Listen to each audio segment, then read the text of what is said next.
মা বেটি ঝগড়া করছে। এবার তাদের কথা ঝগড়া শুনে, আওয়াজটা শুনে উমর ফারুক তাদের দুয়ারে কিন্তু দাঁড় হয়ে গেলেন রাতের বেলাতে, যে রাতে বাড়ি যাব ঠিক হবে না, দেখি মা বেটি কি ঝগড়া করছে। এবার শুনতে লাগলেন, মা বলছেন বেটিকে, ও আমার বেটি খালেদা রে, জায়েদা রে, হাফসা রে, শুনে নে, ও আমার বেটি, রাত হয়ে গেছে, 8টা 9টা 10টা রাত হয়ে গেছে, তুমি তাড়াতাড়ি ঘরে চলে যাও আর ওই ইন্দারা কুয়া থেকে পানি তুমি নিয়ে এসো, আর পানি নিয়ে আসার পর ওই দুধে তুমি পানি দিয়ে দাও। কিসে পানি দাও? দুধে পানি দাও। আচ্ছা বলেন এটা জায়েজ না না জায়েজ? দুধে পানি দিয়ে বিক্রি করা হারাম, কিন্তু নিজের বাড়িতে দুধে পানি মিশাল করাটা জায়েজ, হালাল আছে, মানা নাই। 1 কিলো দুধ আছে, ছেলে পেলে বেশি, 1.5 কিলো দুধ লাগবে, 1/2 কিলো পানি মিশাল করে খান, মানা নাই। কিন্তু 1 কিলো দুধকে 1.5 কিলো করবো, টাকা বেশি হবে, আর আপনি পানি মিশাল করে বিক্রি করবেন, এটা হলো হারাম। সুবহানাল্লাহ। এবার মা বলছে, বেটি রে, ও খালেদা, সাফিয়া, শুন, ঘরের ভিতরে দুধ রাখা আছে রে মা, তুমি পানি নিয়ে চলে যাও, আর পানি নিয়ে যাওয়ার পর তুমি দুধে পানি মিশাল করে দাও। এবার বেটি বলছে, মা কেন এরকম করব? বলছে, বেটি রে, সকালবেলাতে দহিয়ার আসবে, সকালবেলাতে গারাক আসবে, 3 কেজির জায়গাতে 1 কিলো তুমি যদি পানি দিয়ে দাও, ওজনটা বেড়ে যাবে, টাকা বেশি হয়ে যাবে, লাভ আমাদের হয়ে যাবে। এই জন্য বেটে তুমি চলে যাও, চলে যাও, আর দুধে তুমি পানিটা দিয়ে দাও। এবার বেটি বলছে, মা গে, আমি এটা কাজ করতে পারবো না গে মা, মা গে, আমি এটা কাজ করতে পারবো না। কিন্তু উমর ফারুক টাটিতে কান লাগিয়ে শুনছেন। মা বেটি তো জানে না কি আমাদের রাজা উমর ফারুক আমাদের কথা শুনছেন। মা বলছে, কেন করবি না? বলছে, মা গে, আমাদের রাজা আমিরুল মুমিনিন উমর ফারুক রাদিয়াল্লাহু তাআলা আনহু ওয়াজ করেছেন গে মা, কে দুধে পানি মিশাল করা চলবে না, চলবে না, চলবে না, দুধে পানি মিলা চলবে না। এই জন্য গে মা, আমি দুধে পানি মিশাল করব না। যখন কথাটা বলা, মা বলছে, বেটি রে, উমর ফারুক ওয়াজ করেছে দুধে পানি মিলাইতে হবে না, তাহলে উমর ফারুক তো দেখতে পাই না, উমর ফারুক তো আমাদের বাড়িতে নাই। বেটি রে, যা, তাড়াতাড়ি চলে যা, আর দুধে পানি দিয়ে দে। আমরা মা বেটি যদি রাতের অন্ধকারে এই কাজটা করে ফেলি, তাহলে উমর ফারুক জানতে পারবে না, উমর ফারুক দেখতে পাবে না, আর উমর ফারুক জানতে না পারতে গেলে আমাদেরকে ডাঁড় জরিমানা করবে না। এই ভাই মুসলমান, এবার বেটির কথা শুনেন। বলছে, মা গে, আমি এটা কাজ করতে পারবো না গে মা, পারবো না। বলছে, কেন পারবি না? বলছে, মা গে, উমর ফারুক যদি আমাদেরকে না দেখেন, উমর ফারুক যদি এখানে না থাকে গে মা, একজন কিন্তু দেখছেন যার নাম হলো কি আল্লাহ, আল্লাহ দেখছেন মা, এই জন্য আমি দিতে পারবো না পানি। সুবহানাল্লাহ। চলে গেলেন উমর ফারুক বাড়িতে। সকাল হলো, সব বেটাকে বসিয়ে দিলেন। বসতে বলছে, এই বেটা শোন, তোদের জন্য আমি একটা খুব সুন্দর বেটি ছেলে বহু দেখেছি, তোমরা কে আছো এমন যে তোমরা পছন্দ করছো যে তাকে বিয়ে করবে? একটা বেটা রাজি হয়ে গেল, মেয়েটাকে ডেকে পাঠালেন।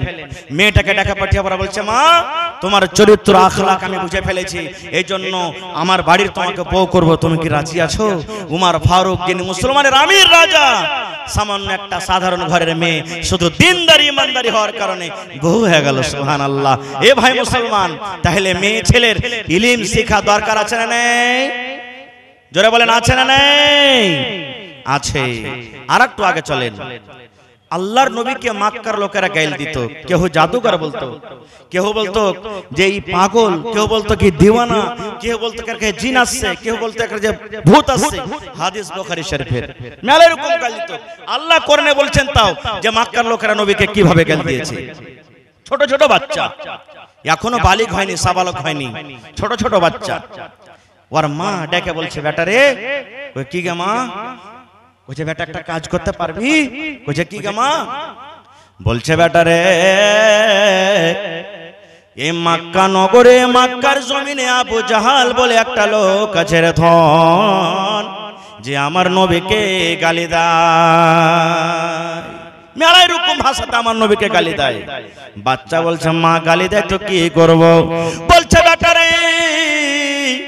যদি আমার নবীকে যারা গালি দেয়, যারা ইসলামের দুশমন, মুসলমানের দুশমন, নবীর দুশমন, ওই আবু জাহালকে যদি তুই মার্ডার করতে পারিস রে ধন, আমার মা আমার কলিজা খানটা একবারে বড় হয়ে যাবে। পারবে কাজটা করতে? বেটা রাজি, হ্যাঁ মা করবো। সাবালক হয়নি, সাবালক হবে আছে। দুই ভাই দুই হাতে তলোয়ার, চলে গেলেন যুদ্ধতে। বাদারের লড়াই, বাদারের যুদ্ধ, সুবহানাল্লাহ। ওই যুদ্ধতে চলে গেলেন। কাতারবন্দি হলো, সাফ হলো। নবীজি দোয়া করছেন, নিজের তাম্বুর তলে দোয়া করছেন বিজয় হওয়ার জন্য। সাফ বান্দি হয়েছে। সব থেকে আগে দিকে আব্দুর রহমান বিন আওফ রাদিয়াল্লাহু তাআলা আনহু, যুদ্ধ মানুষ, যোদ্ধা মানুষ, তলোয়ার নিয়ে আগা কাতারে আছে, একা আগা দিকে আছে। আর এই বাচ্চা দুটা ভাই নিজের মারপেটের তলোয়ার নিয়ে, একজনা ডাহিন দিকে, একজনা বাঁ দিকে। আচ্ছা, লড়াই করতে যাবেন, আর যদি আপনারা 4-5টা মজবুত ভাই থাকেন তো সাহস হবে না? হবে না? হবে না? আর যদি একটা ভাই খুব মজবুত হয়, সব 8 আনা 4 আনা 10 পয়সা হয়, তো ডর লাগবে না? লাগবে না? আব্দুর রহমান বিন ডাহিন দিকে দেখছে একটা ছোট বাচ্চা, বাঁ দিকে দেখছে একটা ছোট বাচ্চা। কইছে আল্লাহ, যদি বড় মানুষগুলা কেউ আসতো তাহলে আমার একটু সাহস হতো। ছোট ছোট বাচ্চা মনে মনে এগুলো গাইতে আছেন। এবার শুনেন, আব্দুর রহমান বিন আওফ বলছেন, ওরে সুবহানাল্লাহ, মনে মনে আমি এই কথা বলতে আছি, আল্লাহ আমার দুই দিকে দুইটা ছোট ছোট বাচ্চা। এবার কথা বলতে না বলতে ডান দিকের একটা বাচ্চা ইশারা করে বলছেন, মানে লম্বালে কান তাক পৌঁছে না, ইশারা করে বলছে, চাচা একটু তুমি আমার দিকে ছেপড়া যাও, খাটো হয়ে যাও। এবার আমি কানটাকে তাদের মুখের কাছে লাগিয়ে দিলাম। ছোট মাসুম বাচ্চা বলছেন, ও চাচা গো, আইনা আবু জাহাল? চাচা আবু জাহাল কই? আবু জাহাল কোথায় আছে? আইনা আবু জাহাল? চাচা গো আবু জাহাল কই? আবু জাহাল কোথায় আছে? আবু জাহালকে আমরা চিনি না, জানি না, কই আবু জাহাল কোথায় আছে? এবার আব্দুর রহমান বিন আওফ বলছেন, ভাতিজা রে, কেন তুই আবু জাহালের নাম নিছিস? আর আবু জাহাল কত বড় লোক জানেন? ওরে সুবহানাল্লাহ, 1000 মানুষ লড়াই করতে এসেছে, 1000 মানুষ যুদ্ধ করতে এসেছে বেঈমান মুশরিকা, আর 1000 মানুষের নেতা হলো আবু জাহাল। 1000 মানুষের নেতাকে আবু জাহাল চিৎকাবরা ঘোড়াতে চড়ে একবার কাতারের ওই দিকে যায়, আবার চড়ে আগা দিকে কাতারের এই দিকে যায়, ঘোরাফেরা করে খালি, যে কেমন করে লড়াই করতে হবে এরকম ভাবে প্র্যাকটিস করে। বাচ্চাটা বলছে, চাচা আবু জাহাল কোনটা? আবু জাহাল কই? আব্দুর রহমান বিন আওফ বলছেন, ভাতিজা রে, কেন তুমি আবু জাহালের নামটা নিছো? আবু জাহালকে তুমি কি করবে? আবু জাহালকে দেখে তোমার কি লাভ হবে? বলছে, চাচা গো, মা আমাকে বলেছে আমার নবীকে নাকি আবু জাহাল গালি দেয়, আমার নবীকে নাকি আবু জাহাল গালি দেয়, আমার নবীকে নাকি কত রকমের কথা বলে। ও চাচা জান, আবু জাহালকে তুমি শুধু একবার দেখিয়ে দাও, আবু জাহালকে হয় মারবো কিংবা তার তলোয়ারে আমি দুনিয়া থেকে বিদায় হয়ে যাব, ভাই আবু জাহালকে মেরে দেব কিংবা তার হাতে মরে যাব। চাচা তুমি একবার আবু জাহালকে আমাকে দেখিয়ে দাও। বলছেন আব্দুর রহমান বিন আওফ কথা বলতে আছে, বাঁ দিকের ফের ছেলেটা বলছে, চাচা একটু নিচে হও। আরেকটা ওর ভাইটা, নিচে হও। নিচে হয়ে গেলাম, ও কথাটা বলছে, না আবু জাহাল। চাচা আবু জাহাল কই? আবু জাহাল কোনটা? আবু জাহাল কই? এবার আমি বললাম, ভাতিজা আবু জাহালকে নিয়ে কি করবি? বলছে, চাচা গো, এই যে আমার আপনার ডান দিকে দাঁড় হয়েছে, এটা হলো আমার ভাই, এটা আমার নিজের ভাই, আমরা দুইজন নিজের মায়ের পেটের ভাই। চাচা গো, আমার মা আমাকে বলেছেন যে আমার নবীকে নাকি আবু জাহাল গাল দেয়, হয়তো আবু জাহাল আজ বাঁচবে, আর না হলে আবু জাহালের হাতে আমরা দুই ভাই মরে যাব। যেমন কথাটা বলা, আব্দুর রহমান এবার নজর করে সামনে দেখেন, চিৎকাবরা একটা ঘোড়াতে চড়ে আবু জাহাল চলে যায়। এবার ইশারা করে দুমন থেকে বলছেন, ভাতিজা রে, ওই যে দেখো তোমাদের শিকারী, যার জন্য তোমরা এসেছো রে ভাতিজা, ওই যে তোমাদের দুশমন, নবীর দুশমন, ওই দেখো ঘোড়ার উপরে চড়ে চলে যায়। ওরে আল্লাহ, আব্দুর রহমানি বলেন, আমার মুখ দিয়ে কথাটা এখনো পূর্ণভাবে বলা হয়নি। আল্লাহ রে আল্লাহ, দুইজন বাচ্চা বাঘ যেমন মানুষকে দেখে ঝাঁপিয়ে পড়ে, এমন জোর করে তারা ঝাঁপিয়ে পড়েছে, ইয়াকে সঙ্গে আবু জাহালের উপরে তারা লাফিয়ে তালোয়ার খোঁজা দিয়েছে। আর যেমনই তালোয়ার মেরে দেওয়া, আল্লাহ রে আল্লাহ, আবু জাহাল ঘোড়ার উপর থেকে পড়ে যায়। নারে তাকবীর! নবীর হয়নি, হবে না, হতে পারে না। আমার নবীর সাথে কারো তুলনা হয়নি, হবে না, হতে পারে না। আমার নবীর সাথে কারো তুলনা, হায়রে তুলনা তো দূরের কথা, ছায়াও মিলে না। হয়নি, হবে না, হতে পারে না।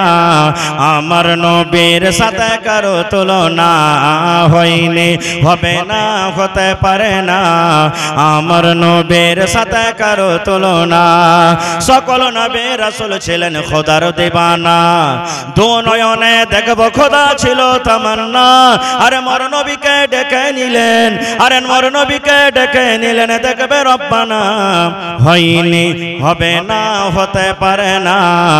আমার নবীর সাথে কারো তুলনা হয়নি, হবে না, হতে পারে না। আমার নবীর সাথে কারো তুলনা।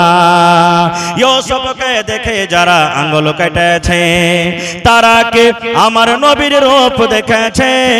ইউসুফকে দেখে যারা আঙ্গুল কেটেছে, তারা কে আমার নবীর রূপ দেখেছে।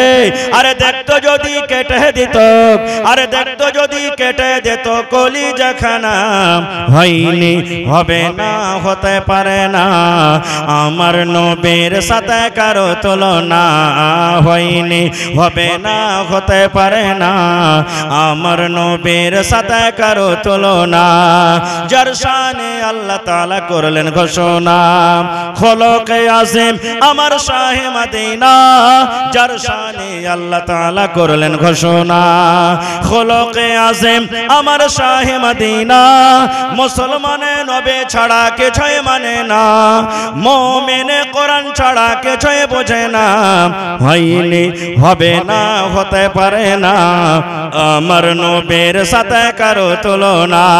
নারে তাকবীর। আর দুটো হাদিসের কথা বলবো। আবু সুফিয়ান নবীজির শ্বশুর। আবু সুফিয়ানকে নবীজির শ্বশুর, মুসলমান কিন্তু হয়নি। লম্বা ঘটনা, ছোট করে বলি। এইবারে জামাইয়ের সাথে দেখা করার জন্য আবু সুফিয়ান মক্কা থেকে মদিনা যায়। আমাদের বাড়িতে আমাদের শ্বশুরেরা আসে না বেড়াইতে? জোরে বলেন, আসে না? আসে না? আমরা শ্বশুরের বাড়ি যাই না? হাজি আজ খুঁটি হাসিলের মানুষ ভাত খাইনি না, কেমন কি? হায় আল্লাহ, আমরা আমাদের শ্বশুরের বাড়ি যাই কি যাই না? মাশাআল্লাহ, আমাদের শ্বশুর আমাদের বাড়িতে আসে কি আসে না? আসে। তার ইজ্জত সম্মান করি কি করি না? যদি শ্বশুরের ইজ্জতে যদি একটু কমই হয়ে যায়, তো বিবিটা থুইবে, চার চাষ করবে, করবে না?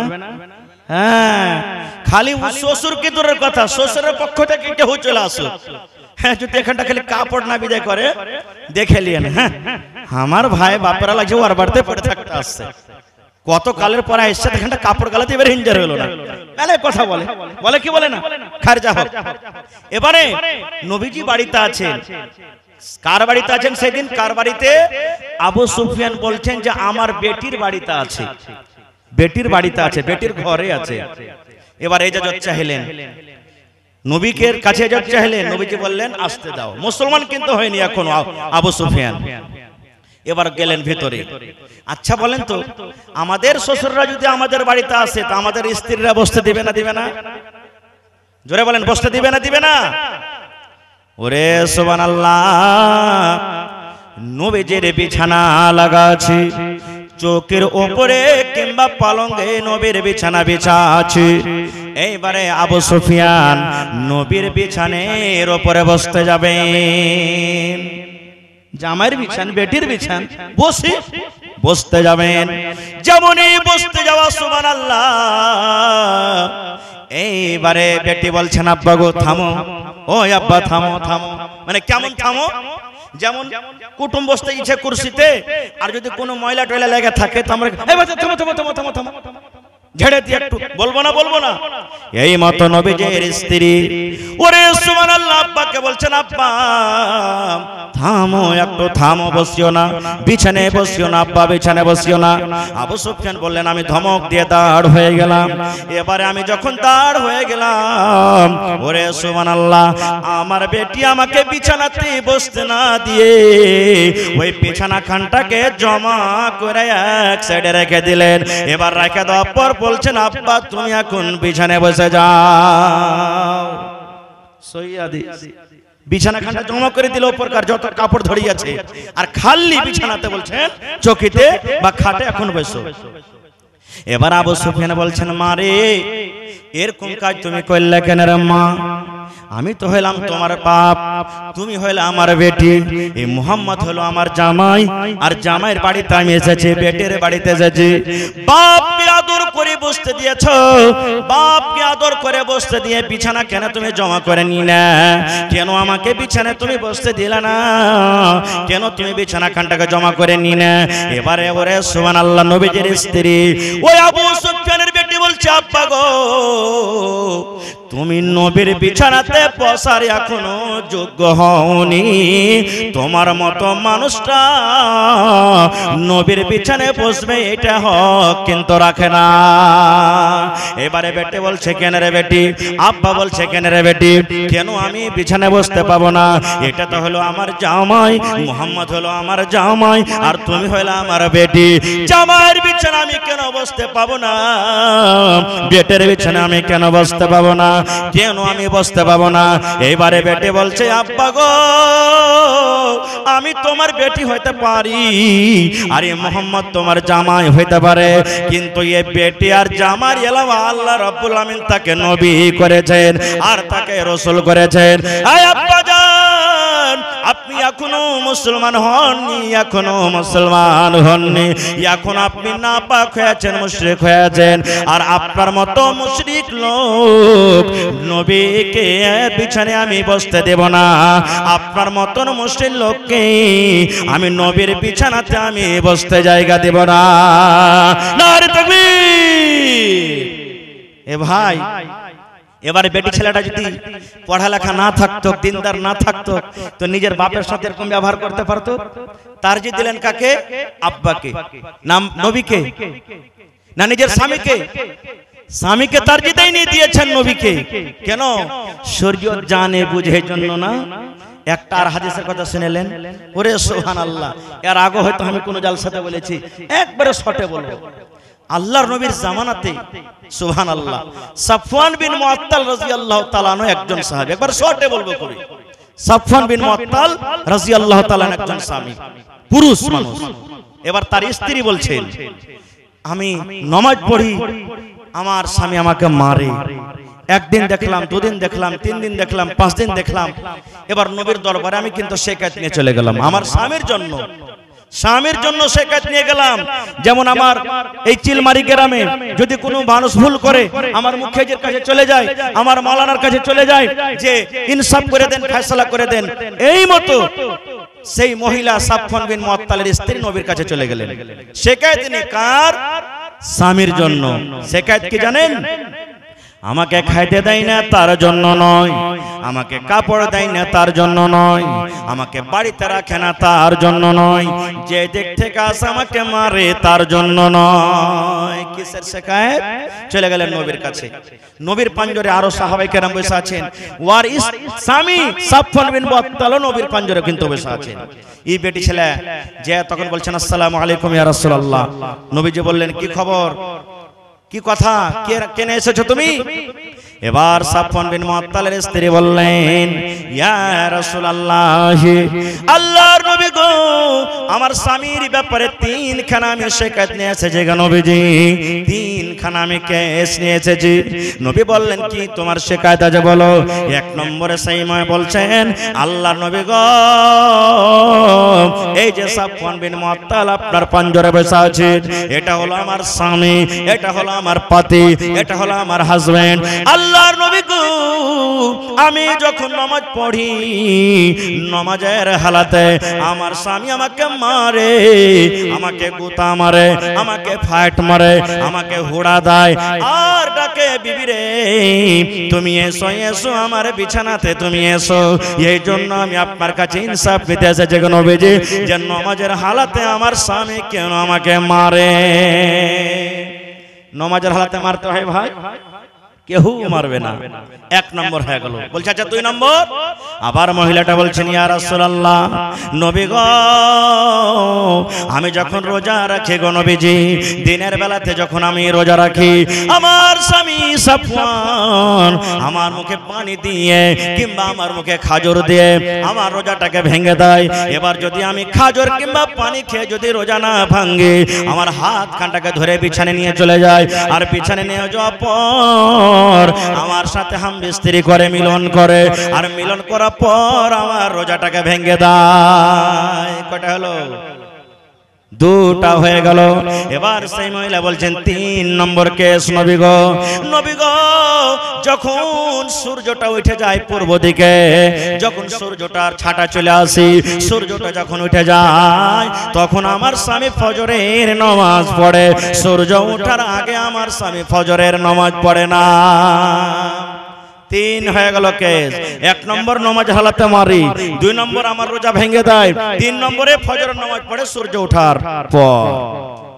নবীজি 3টা শিকায়ত শোনার পর তার স্বামী সাফওয়ানকে বলছেন, সাফওয়ান তোমার স্ত্রী যে সব কথাগুলো বলেছে এগুলো সত্য না মিথ্যা?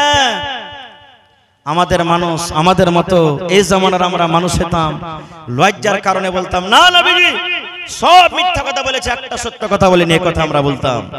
কিন্তু ওরে সুবহানাল্লাহ, যার সিনাতে কোরআন, যে আল্লাহ আল্লাহ রাসূলের পড়তে মুহাব্বত ভালোবাসেন, সাফওয়ান বলছেন ইয়া রাসূলুল্লাহি, আল্লাহর নবী গো আমার ব্যাপারে আমার স্ত্রী 3খানা কেস করেছে, একটাও মিথ্যা নয় গো নবীজি, একটাও মিথ্যা নয়, সব সত্য, সব সত্য। আমার বিবি আমার ব্যাপারে যা বলেছেন সব হলো সত্য। এবারে নবী তখন বললেন, বাবারে নামাজটা হয়তো আল্লাহর ইবাদত, নামাজের হালাতে তুমি কেন মারো? নামাজে তুমি কেন মারো? বিবিকে তুমি নামাজের হালাতে কেন মারো? এইবারে সাফওয়ান বলছেন ইয়া রাসূলুল্লাহ, আল্লাহর নবী গো তাহলে আমি কেন মারি নামাজের হালাতে? আমি কেন মারি? তাহলে আমার কথাটা একটু শুনে নেন। এবার সাফওয়ান বলছেন ইয়া রাসূলুল্লাহ, আমি একটা গরীব মানুষ, আমি কামে কাজে চলে যাই, মাঠে ঘাটে আমি কাজ করি, এবার কাজ করার পর সন্ধ্যাবেলাতে আমি বাড়ি আসি, মাগরিব এশার নামাজ পড়ে আমি ঘুমিয়ে যাই, বিছানায় চলে যাই। আমার স্ত্রী এবারে নামাজ পড়িতে শুরু করে, নামাজ পড়িতে শুরু করে, নবী গো কত লম্বা লম্বা করে সূরা তেলাওয়াত করে।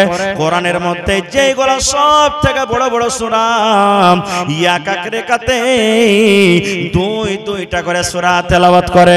কোরআনের মধ্যে সূরা বাকারা সূরা লম্বা, সূরা নিসা, সূরা মায়েদা, সূরা আলে ইমরান, এই সূরাগুলো লম্বা লম্বা সূরা। 2টা সূরা মিলিয়ে মোটামুটি 4 থেকে 5 পারা। বলছেন ইয়া রাসূলুল্লাহ, এক রাকাত নামাজে 4 পারা থেকে নিয়ে 5 পারা পর্যন্ত তেলাওয়াত করে। কোনদিন রাত 2টা হয়ে যায়, কোনদিন রাত 3টা হয়ে যায়, কোনদিন ফজর হয়ে যায় নামাজ পড়িতে পড়িতে। আর আমি মাঠে ঘাটে সারা দিন কাজ করি, বিছানে আমার কিন্তু ঘুম আসে না।